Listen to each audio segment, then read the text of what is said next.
qui a cambriolé la Mitanian Cooperative Credit Union Limited à Bamenda vendredi dernier. Deux versions des faits animent la toile depuis le week-end.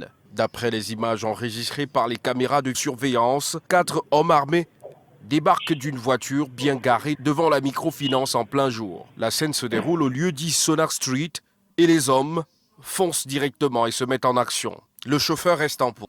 Aussitôt entré, il tient tous les clients et le personnel de la microfinance à respect et vide les caisses. Les braqueurs s'expriment en pidgin et en français, ce qui crée la polémique sur leur identité.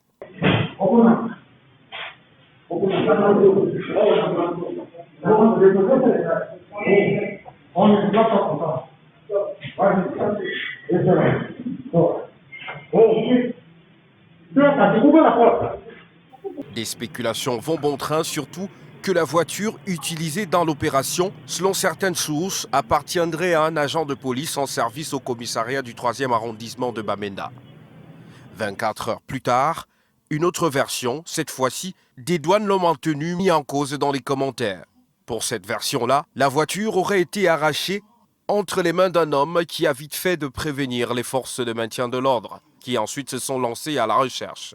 La voiture ayant donc été trouvée, le policier en question, selon cette version, s'est filmé devant la voiture, d'où l'origine de son implication dans l'affaire. En attendant que lumière soit faite sur l'identité réelle des braqueurs, les clients de la microfinance restent également sans nouvelles sur le montant qui a été emporté.